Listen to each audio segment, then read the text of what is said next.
Welcome to Lumiant Live. I'm your host, Mark Ackroyd. Lumiant Live is the podcast for advice professionals that believe in a values-based advice experience, but still have that question, how does it all work? We connect listeners with other advice professionals to hear best practice client stories or business examples and lift the lid on how they made it happen. Now, on to today's episode. Welcome to another episode of Lumiant Live, another very exciting first for our podcast, our first UK guest today. We've got Dan Graham from NextGen Planners. G'day, Dan. How are you? Hello, mate. I'm good. Thank you very, very much for having me. I didn't know that I was the first UK guest, so now I am feeling very, very much under pressure to represent our country. the entire country, the motherland for us Australians. So we're lucky we're to actually have recording this at a bit of a weird time as well, aren't we? When there's certain things going on for both of our countries. So yeah, I hope I represent our country well. You'll be okay. I've deliberately picked a time where we're not playing cricket against each other. Which will confuse all our American guests, but our Australian listeners will realise what we're talking about. Yeah, but I mean, for any American listeners, cricket is basically just an even slower version of baseball, really, isn't it? I mean, yeah, that's a really good way to put it. That's how I usually say it. and take all the logical rules that you have for baseball and make them illogical, and you've got cricket. we could talk on that for an hour, but for those that don't know, Dan's the head of community experience at NextGen Planners, and he's also the chief designer at docVinci. And I love this about Dan's bio here. Dan is on a mission to transform financial planning into an innovative, dynamic, and diverse profession and bring financial services into the 21st century. Dan, super impressive. You know, it'll probably resonate with our audience now as to why we've got you on, someone as forward thinking of yourself. But tell us a little bit about yourself, a little bit about your story outside of your bio. Yeah, so I mean, there's a few things in there that perhaps need a little bit of kind of extrapolation of, like, so for instance, what does diverse mean? What does innovative mean? And we can talk about those things in this, and I think it might need to just be explained a little bit more. But again, I don't want to bore people with my story too much, but I'm qualified as a financial planner in 2000 and God, can't believe I've just forgotten that, 2018 I think it was. And so basically here in the UK you have to like pass a benchmark to become a financial planner. Was doing that, passed that okay, and then was on the route to becoming what we call chartered here in the UK. I think you guys might have that in Australia as well. Yeah, we've got CFA, CFPs. Yeah, so was on the route to becoming that, and basically just had a massive, I think I was 25 at the time or 24, and I had a huge like epiphany about, I didn't feel like I was doing what I wanted to do.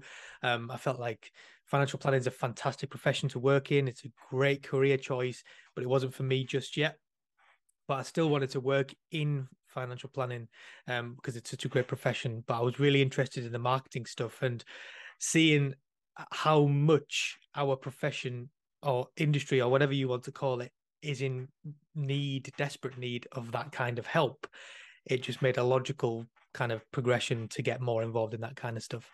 And then for anyone who doesn't know NextGen Planners, we're a community here in the UK of financial planners who are, I consider, the best financial planners in the profession here in the UK and globally, actually. They are the ones who are the trailblazers. They're the ones who are really, really pushing forward with proper financial planning. So it's getting away from the, financial advice of perhaps 20, 30 years ago and really getting to the crucial nitty-gritty parts of what makes a good financial planner. And being surrounded by those guys all the time is where that kind of the mission has came from. So I just basically take what those guys are doing and try and help other people to do those kind of things as well. And if we all do it, if we all get involved, if we all stick together and share ideas and because we are in competition with each other technically as financial planners, but in reality, there's more clients out there than we could possibly ever serve anyways. So if we all work together, imagine the changes that we could make to our profession. There's still a long way to go. And I think if we all do come together and share ideas and stuff like that, we'll get there.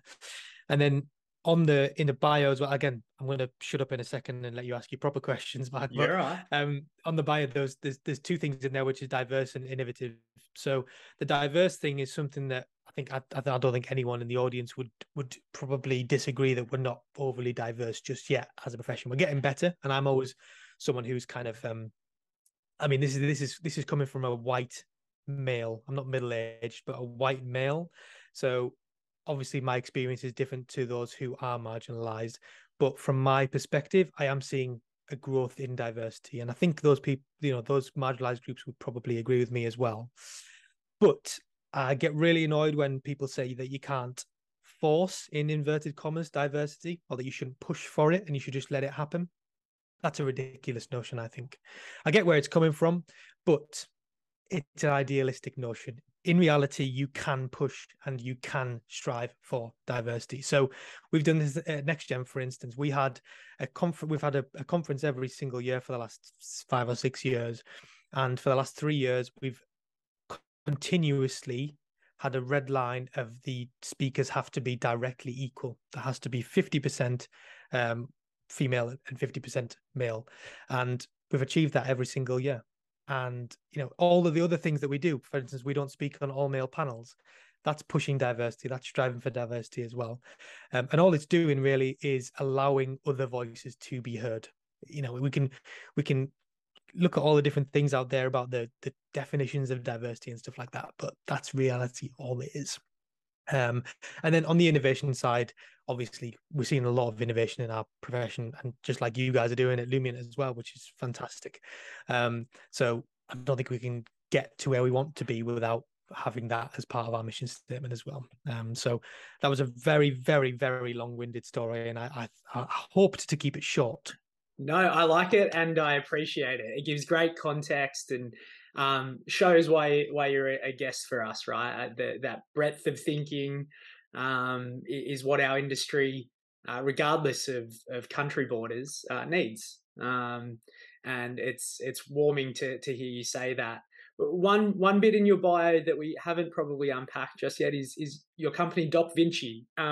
Give us a couple lines on what that is. Because you do that as part of your work right now as well, right?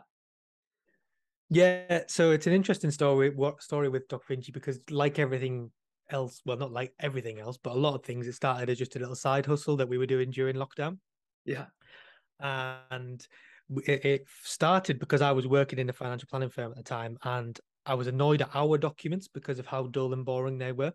But I was equally, if not more, annoyed by the stuff that I was seeing from other financial planners, not at the financial planners themselves, but at the lack of opportunity, or like the opportunity missed there. Documents and the beautiful stuff, or not very beautiful stuff, is often the stuff that people see first as your clients. So, for instance, if I'm talking about terms of business and client agreement, which is the absolute bread and butter of what we used to do, that's often the first thing that you hand your clients. And for a lot of financial planners, it's a awfully designed and very, very basic Word document that is one of the most boring things in the world to read. And if your client gets that from you, why would they think that anything else along the journey is going to be anything different? So I know that the information in there isn't the most exciting stuff, but you can make it look exciting, and you can signpost to the really important bits and make it a marketing tool as well. And then since then, we're really heavily building financial plans for people at the moment, because our profession is weird that we call ourselves financial planners, but a lot of people don't actually give financial plans, which is something that we're heavily working on at the moment. And then we've also got into the website space. We are helping people launch communities. We're helping people launch podcasts. We're helping people on the strategy side kind of just really identify what their message is and what their USP is. And on social media, pretty much that whole broad spectrum of stuff that we're working a lot of people with. Yeah. So I think that provides amazing context as to why you're here, because obviously with the Lumiant Live podcast, where we're looking to highlight diverse thought and forward thinking around predominantly values based advice experiences, but just really great advice experiences. And your reframe on, the impression things like documents can have on clients is exactly some of the basis of the conversation that we're going to have today. So I'm super excited to get into it with you. I think our audience is going to love your passion and where your head's at and some of your experiences. So let's crack on. Let's get into it. There's a few things that we're going to cover today, and I know you're really passionate about a lot of stuff when it comes to brand awareness, how to get your brand out there. You just sort of mentioned that regarding documents. So why don't we start there around your views on how advice companies or advice businesses or advisors can think about their brand across their entire business. Mm. So there's two different things in this kind of world of brand, and I should say, by the way, that I'm not a brand expert. There are people out there who are experts in this kind of thing, so might disagree with what I say, and will probably be able to certainly add stuff onto it. But there's usually two elements of brand, which is your personal side, which is your personal brand, and your business brand, obviously. So those two things need to be a bit symbiotic. They need to work with each other, but they need to also be separate, as in you need to do different things with each one. So personal brand in a massively trust oriented profession like ours, personal brand's actually pretty strong. And I think a lot of people kind of forget how important personal brand is. And that doesn't just mean having a colorful background behind your profile picture like I've got on LinkedIn. Your personal brand is everything about you. That's it. It's how you portray yourself to the world. It's your personality. It's what people think about you, what people say about you. And that is, in my opinion, that's one of the things that gets a lot of financial planners the most success. Because if you're going to become a thought leader in your space, if you're going to go against the grain, if you're going to stand out from everyone else, you're going to do that in reality with a personal brand rather than with a business brand. So like I said, they need to work together. On the business brand side, it's pretty much the same. I always say to people that if you look the same as a business that's 5-minute walk down the road from you, and a client is in a vanity like competition between you and them, how would they know to choose the difference between you and them? If you look exactly the same as them, you're not giving them any kind of signpost to why they should come to you and work with you. So a really simple thing that I should just ask people to do is just do a brand audit. And that means just getting everything out that they have. So that's their website, that's all of their collateral, their marketing stuff, and getting out and comparing it to that firm down the road. And if it doesn't look completely different, I did a podcast with someone called Robert Sophia from the United States, who runs a company called Snappy Kraken. And he said exactly the same. He said, if it doesn't look exactly the different, he termed it as retooling it, which basically means you need to change it or you need to think about it in a different way. So brand is really just, I sometimes describe it as filling the gap that's left by somebody else.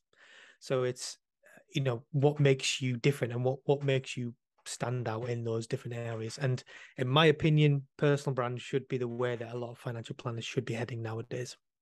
Yeah, yeah. There was a little acronym you used when we were talking about docVinci before, USP. I assume that plays a bit of a role here. Can you sort of expand on that a little bit? So, what is USP? How does that play into the brand that you're talking about now?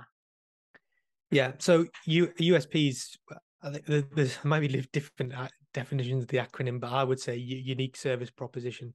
So what that means is if what makes your business different from others, because financial planning is so broad. So you could just have two financial planning firms that could give you exactly the same level of service. You're not going to get exactly the same level of service. So what makes you unique from somebody else? So for instance, that could be that you do 4 meetings with your clients instead of 3 to make sure that you really understand them. Or it could be that you offer a bit of like massive bit of software to do it all on, rather than someone else down the road. It could even go down to the levels of niche, for instance, like that you only work with, I don't know, footballers or cricket players or something like that. That would be your unique service proposition, because you know how to deal with them differently than another financial planning firm would. Yeah. And when you're doing the activity like a brand audit, how important is it to see that USP throughout all your documents? Yeah, I mean, you've got to think about it from the customer's perspective, obviously. So if you're looking at it and you can't see where the unique service is or the USP is, then your customers or clients are definitely not going to be able to see that, because you spend more time thinking about this than they do. You've got to catch their attention in seconds. And if they can't tell the difference between you and another financial planning firm or somebody else, their brain will just tell them to just pick one and just go with it, like, and maybe trust it, because the brain just doesn't have that enough. It doesn't have time to go through all those kind of things and try to find uniqueness. It should just be very, very apparent. That's what I think, anyways. No, it does make sense, right? Like, probably kicking a few advisors in the teeth here, but I apologize in advance for what I'm about to say. Clients don't pore over the documents we provide them as much as we think they do, No. right? So if we are giving them documents, or if we are giving them experiences, like they've got to be really curated, really obvious to define what we want a client to think and feel before they even get the opportunity to think and feel it themselves, right? Yeah, and I mean that applies to pretty much. It doesn't just apply to documents; it applies to everything. It applies Sure.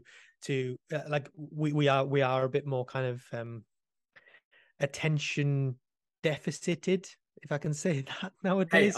I'll claim it. My English and grammar is not great, so we'll take attention deficited. Yeah, I come up with words all the time. So, sure. like we don't have the time nowadays to, exactly like you said, we don't have time to pour over the details anymore. So we are becoming kind of faster as the human race. And we need to capitalize on that. We need to tell people the information and what's different about us in the first sentence. No point in getting all the the spiel out there. Literally get to the point. That's what a lot of people are looking for nowadays. It's just for you to get to the point. And that applies to websites, social media, documents, everything. Just get to the point. Yeah, so let's go a little bit deeper on this then, right? So you've recommended that potentially one of the exercises that you can do when you're considering your brand and aligning your experiences to your brand is a brand audit, so that you can sort of assess everything, in particular against your own expectations and then against maybe the competitor down the road. But say I'm a business that doesn't have a firm view on what my brand is yet. Like, I'm hearing this and going, oh yeah, that's a pretty good idea. I should probably get tighter on that, because I've been branded a retirement specialist for the last 15 years, just because I fell into it. I sort of like working with those clients, but I haven't been maybe super specific on that, or I could be a little bit more differentiated. Do you have some tips or theories or work, insights that you work through when you're helping people build that brand, for lack of a better term? Yeah, so this is probably a good time to mention the framework and the book that changed everything for me personally, and a lot of people around the world in terms of marketing. So the book is called Building a Story Brand by Donald Miller, and it's like literally one of the only books that I've ever read. I'm not a big reader, but I managed to give attention to this book for it's only like 200 pages, something like that, and that shows how good it actually is. And we work through that framework with every single person, that financial planning firm and financial planner that we work with. So it focuses not on you, it focuses on the client. So instead of trying to rebrand ourselves to what we think we should be thinking about what the client wants from us and their biggest problems and challenges and things that keep them up at 3 a.m. and the things that, you know, they want to do in their lives and the philosophy behind it. Like, what do they deserve to feel? How do they deserve to live their lives? Once you start thinking about it in that way, marketing becomes very, very easy, because marketing is literally just meeting consumer needs. And if you've literally got them outlined in front of your eyes by going through this framework and answering some questions, then that makes marketing very easy, because you can literally meet consumer needs because it's there in front of your eyes telling you what you need to say. So for instance, if I always, like, we give people a little checklist to do when we work with them, and one of the questions is list 5 negative experiences that clients will have as a result of not working with you. So a popular answer to that is, if you don't get a financial plan in place, you could die with way too much money and having not done the things that you want to do. Now, that is extremely powerful language, because it's playing on someone's emotions, but emotions are the things that work. So if you've got that outlined in front of your eyes, you know, that you just use that all the time. It takes like 20-30 minutes to do for people to do it. And once they've done it, they've basically got their whole brand message on one long PDF that they can use in all their marketing material. I love that. So simple and elegant, yet so rich. And advisors could do that, right? As you pointed out, probably within half an hour. But then pointing everything towards that is the next challenge, and getting it all aligned, right? Yeah, So and you know, there's no need for them to do. Sorry to interrupt, mate. But there's you're no right, mate. need for them to do the framework that we've, like, the checklist that we've built. We've basically just taken, you know, the story brand framework and just did some questions about it. There'll be loads of those online. You know, you could literally just search story brand framework checklist or something like that, and it'll come up with loads of ways for you to do it. It usually takes people 20 or 30 minutes to do, but it formulates everything. Website, social media, everything. For the firms that we work with, it is the backbone of everything that they're saying to the outside world, basically.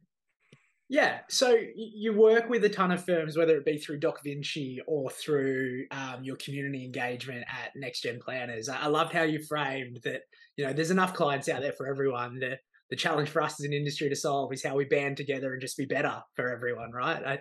I think we would all be united in the fact that everyone deserves financial plans or advice. So I love where you're heading with that.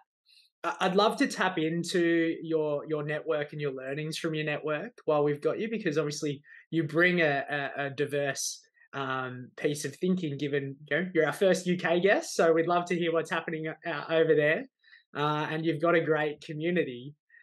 So based on your expertise, based on your engagement with NextGen, what are the observations you've had of the industry, and potentially where, based on your expertise, we could be doing better? There's a clear low-hanging fruit that I could go for, which is the technology side, but that's been covered. Relevant to us. It's extremely. I mean, we could probably touch on it, you know, and I think that's something that we definitely need. There are a lot of people working on it, but financial planners and financial planning firms are spending way too much time on processes that are not fit for the clients. They're not fit for the firm, and they're wasting hours and hours and hours and hours and hours a year. And that's not only stopping them from taking on more clients, it's stopping our profession from moving forward and and working with more people as well. So that's a huge thing that we have to get right. And literally, if you asked, because there's about 800 people in our community, if you asked every single one of them what they wanted to see in the next 10 years, I would probably say a large amount of them would say better technology. Yeah, but to your point, that stems from a place of process efficiency, right? As opposed to where I'm thinking you're going with this, which is you could actually turn the dial on the experience side of things if you needed to. Yeah. So yeah, I mean, that's a very important point, actually, is not to get bogged down in thinking that this is going to save us tons of time, but we're not thinking about the client in that scenario. And if you're going to do marketing properly, the client and the customer should be at the center of every single thing that you do. It should start with the customer or the client. And if it saves you some time as well, then that's great. But it shouldn't be at the detriment of the customer or the client to make your life easier, because that is literally nonsensical, because the whole point that you're in business is to help clients. So if you start to lose clients, but your technology is amazing, then you'll soon find that you've got great technology, but no clients. So it just makes sense to you can do both things at once. They're not mutually exclusive. You can have great technology that offers a great customer experience for the clients and also makes your life easier as well. And I'm seeing some great stuff coming out, and it here, especially here in the UK and in States and in Australia as well, there is some really, really good stuff on the way. And perhaps it just hasn't reached us yet. Yeah. So if it's not tech, or if tech's something that we can do, but it's probably not your biggest observation, what is it? What are the things that you think we could be doing better outside of tech? So there's obviously the diversity and inclusion point. That was hard for me to say. And I personally don't know if I'm the right person to talk about that. As a white male, I mean, I can certainly offer my perspectives on it, but I shouldn't be the person I can be an ally, and I can help those guys out at every opportunity that I get. But it should be, those guys who have the opportunity to lead that, because it's those who want to direct this and where they want to get to. But that certainly is a big thing, certainly here and that not only is in our profession, but it also relates to the people that we work with, as in the clients as well. If we're seen as a profession that only works with affluent, middle-aged white people, because that's who are in our profession right now, that's the people who are actually doing financial planning, then we're never going to progress even further. We're never going to help those people who really need financial planning, because they either see it as unaffordable or it's not for them because they don't look the same as other clients as well. Yeah. I mean, representation matters, right? And our industry should reflect the community or the people that we serve. And if we go back to where we started this conversation, we all ultimately want to serve more people. So I think that makes absolute sense. Dan, if I pivot a little bit for us here, one of the things I watch from your process and experience at NextGen, and the work that you do with clients is how, when you're doing your brand audit, or as a result of some of the work, I think you referenced it before. It's not just about documents. It's not just about experiences, but it's also around presence when you're not in front of the client. So you're really strong on social media, and I think you had a post the other week around why don't advisors use social media more? Can you sort of explain that a little bit to me? What's the work that you do there? What's the opportunity you see with social media? Yeah, so the work I'm doing is basically trying to get people to use social media, and I don't get me wrong. I know why there's a bad reputation for social media. One scroll through Twitter in the last few days, and especially with everything that's going on at the moment here in the UK, it's a cesspit of people arguing with each other and distraction and pointless trolling and awful kind of opinions being laid out. And social media is the kind of the cloak that allows us to be horrible to each other. And if you think about it in that way, then you're never going to think of it as a useful marketing tool. But if you flip that mindset, if you think of social media as the marketing tool that you should be using, and in my perspective and NextGen, social media is where we get the majority of our people to join our community. It's where we do the majority of our work. And if financial planners can think in that same mindset, if I was starting a financial planning business today and I was thinking, where am I going to get clients from? Probably number one, or at least number two, would be social media, just because of the immense possibilities that are on there. Every single person pretty much in the Western world is on social media of some sort. All you've got to do is find out which one your target audience is on, figure out a way to talk to them and leave an impact on them and leave an influence on them. And the logic behind that is simple. Whenever they think of something that they might need in terms of financial planning, you're the person that they're going to go to because they've seen something from you and you are a thought leader in their space. Now, everything I've just described there I've made it sound like it's ridiculously easy and simple.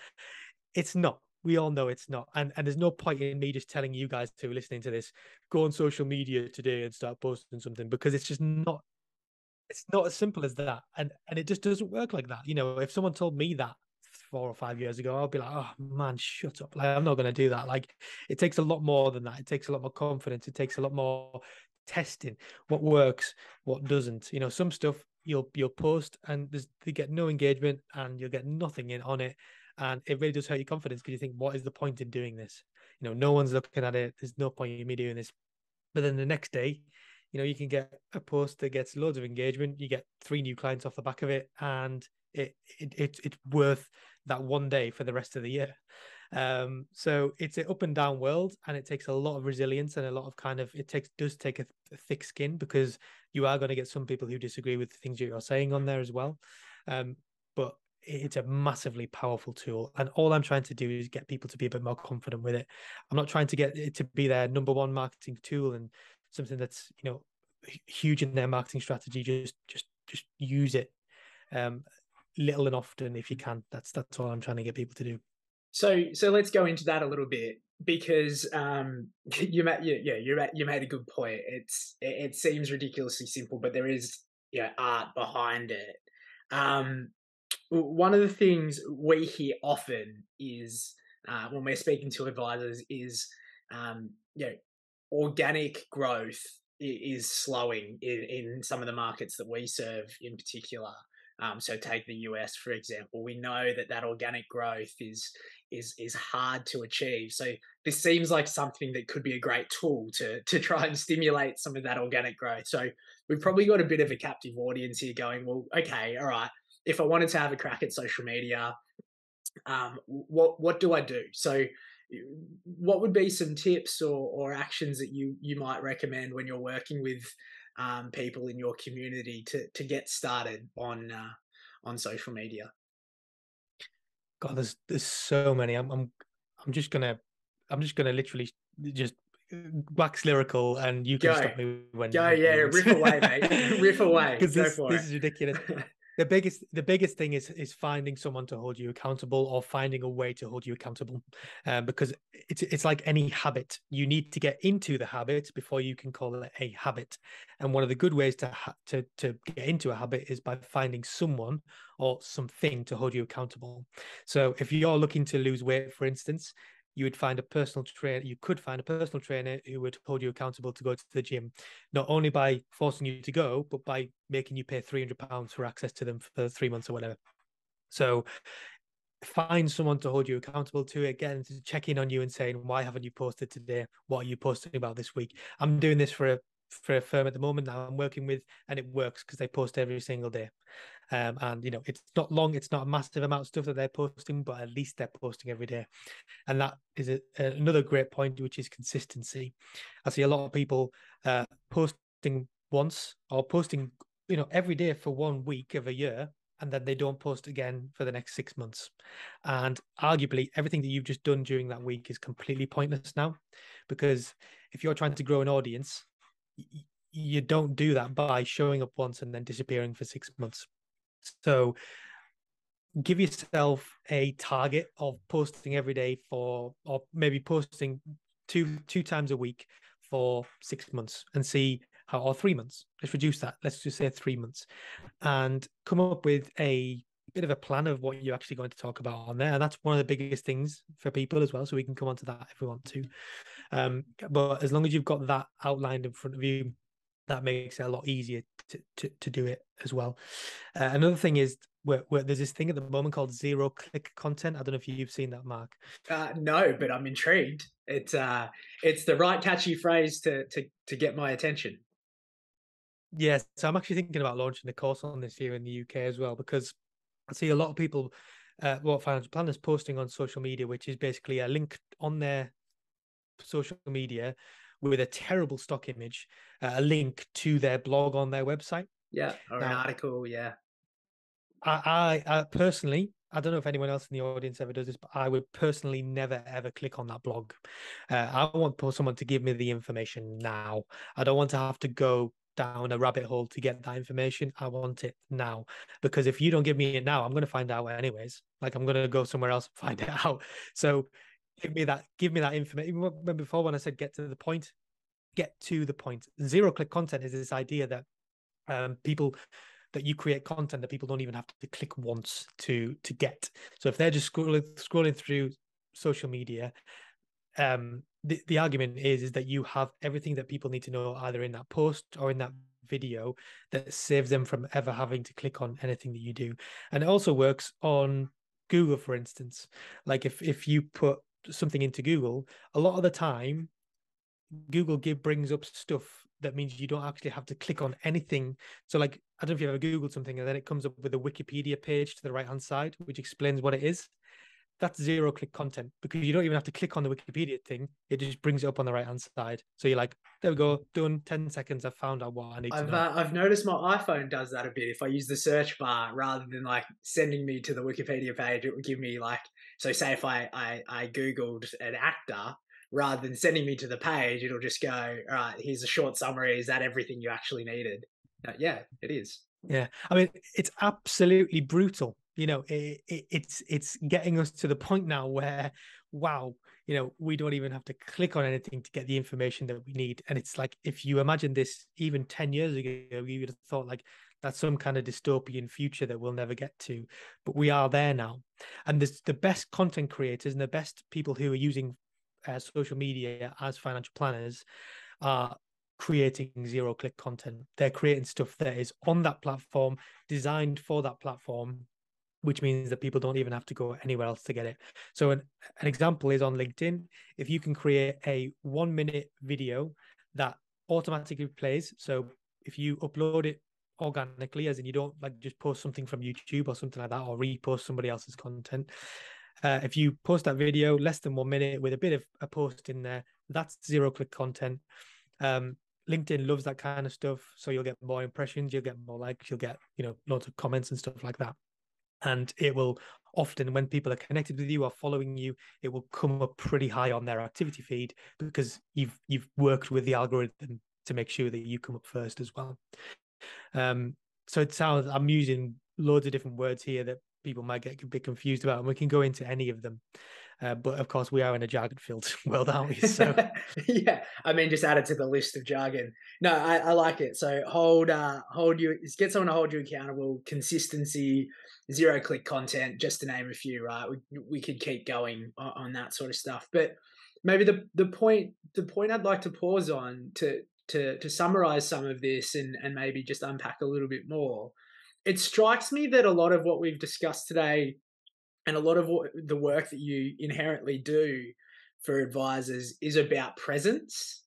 So whether it be in your brand and then in your documentation, so making your brand presence shine through in documentation or the experience you provide, or for lead generation and an audience, for example, creating presence so that you're available to an audience through social media.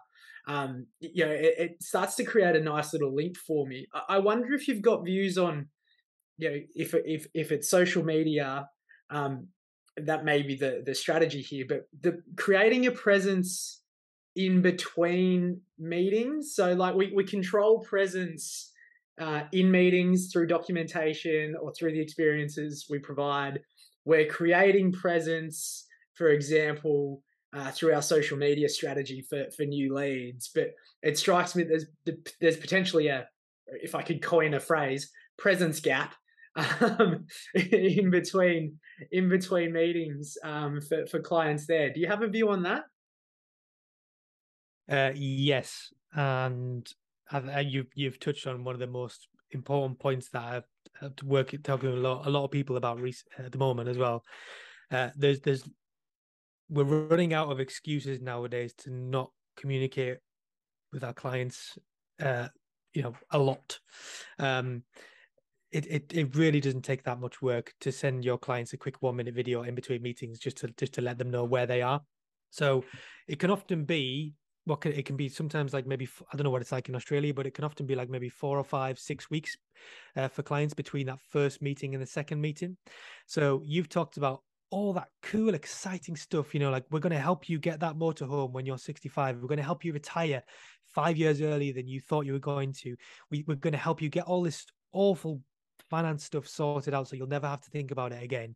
They come out of that meeting feeling unbelievably excited. They come out of it feeling so relieved because they've been worrying about this for years, maybe. And then it's 6 weeks before they hear anything from you again. And all that excitement, all that stuff, you need to, in that next meeting, you'll find that you need to reignite it because they'll have forgotten it all. They won't have forgotten it all, but they'll have certainly forgotten a lot of it. So you often find that before you can even get started, you have to reignite all that kind of stuff. And sometimes that's a beautiful thing because you get it again. You get it like, oh, they're getting all excited again. But if there's literally no excuse nowadays for us to not send again, this could be included in the technology that we build for our profession, which is that you could get something to automatically remind you to send a video to your clients 2 weeks after that first meeting, just to let them know that you're still thinking of them, what you're on with, and what the next steps are. And how much more informed can a client feel? I think I saw something actually it was one of our directors here at NextGen yesterday put out a tweet and he said, just to remind people, your clients will never get annoyed by being over communicated. They'll only get annoyed by being under communicated to. So you'll never annoy people by sending them, obviously there is an argument that if you send them a message every single minute of every single day, they'd get annoyed. Yeah, there's probably a limit that does exist, yeah. But I assume relevance would play a key role as well, which goes back to your unique service proposition and knowing your clients. Yeah, we're tying a nice little bow on this, right? We are, and no other financial planning firms, or a very few financial planning firms, are communicating with their clients that much. So you're exactly right, Mark. That is a unique service proposition there to be the ultimate communication-led financial planners. We will communicate very clearly with you very often to make sure that you always feel like you can trust us and you're in a trusted pair of hands. That's a unique service proposition right there. There we go. We couldn't have planned that better if we tried. Dan, mate, thank you so much for all your insights. We'll sum them up in a moment. But before we do, what we like to do on our podcast now is for our industry experts to play our little values game and maybe share a little bit about themselves. So I'm going to pull up our values cards here and ask you, like I've asked our other industry experts that have come on, if you look at these value statements, what's the value statement that sticks out most for you, and what's important to you about that? It's an interesting one, this, because it's like trying to choose a sweet as a child, because it's like I want almost all of them. But I think for me it's on the social, it's in the social area, and it dedicate more time to those I care about. So just like anyone who is working hard and is trying to be innovative and trying to change things, there are certain pulls on different aspects of life. If you want to get somewhere, you have to make certain sacrifices, and those sacrifices for me are often spending time with people that I care about. And for instance, my dog, my partner Jess. It could go as simple as my friends. It could go with my family. All of those types of things. That is something that when I do it, that when I look back on it, I remember it as a really good day. I could buy something new and forget about it 10 minutes afterwards. But those days where I actually spend time with people that I care about, I remember those for years and years and years and years. I can remember every single piece of that day. So for me, that is absolutely is to dedicate more time to those I care about. And that's from a selfish perspective of it makes me happier, but also hopefully, well, I can't guarantee this, but hopefully it would make them happier as well. It depends on how good you were, I guess. Maybe we'd have to ask your partner, Jess, for an assessment. But I love that story. Hopefully, I think we've been together for 6 years, so hopefully she might say that she would agree with me, but I can't guarantee that, of course. So, we can bring her in and continue the exercise. Dan, I think it's a great thing. I loved what you said there around, I might not remember what I've bought, but I do remember the experiences I've created, the memories I've created with those people. And I think that's at a core, right? When we get to maybe reflecting back on our life, those are the things that we're going to remember and mean the most to us. So I appreciate you sharing that. Dan, what a great conversation for our Lumiant Live audience. We've covered things like how to build a story brand, how to build a unique service proposition. I love the exercise you suggested there around the brand audit. And in particular, if you haven't created a brand, one of the things that you could do is list 5 negative experiences your clients might have if they didn't work with you. I think that's such a powerful tool. We spoke a little bit around what are the things that we could be doing better as an industry. One of those things we led into was obviously social media and how we could use social media better to help tackle the organic growth problem that we know exists for some firms, and that it all boils down to creating that presence, whether it be upfront through your lead generation, in front of a client through the experiences you create, whether it be documents or meeting experience or technology, and then in between meetings, as you put it, we're running out of excuses not to communicate with clients. And I love that in a client-focused community like yourself and this industry. I think it's a really pertinent point. So, Dan, mate, thank you so much for being our first UK guest. Thank you. Getting up nice and early to record this with us, mate. We really appreciate it. So thank you on behalf of the entire Lumiant Live audience. It has been a pleasure. Thank you so much, man. I can't believe we've been talking for like 45 minutes now. It's absolutely flew by, but that was great fun. And I must say a big thank you to everyone in the audience as well, because I know it's not easy to listen to someone with a Northern English accent for too long, but hopefully you've managed to last until the end. And if you have, thank you very much. Nice work, mate. Thank you. Thanks for tuning in to another episode of Lumiant Live. If you really enjoyed it, we'd love if you could hit that subscribe button on your favorite podcast provider so you don't miss out on any of our upcoming episodes. Thanks again for tuning in.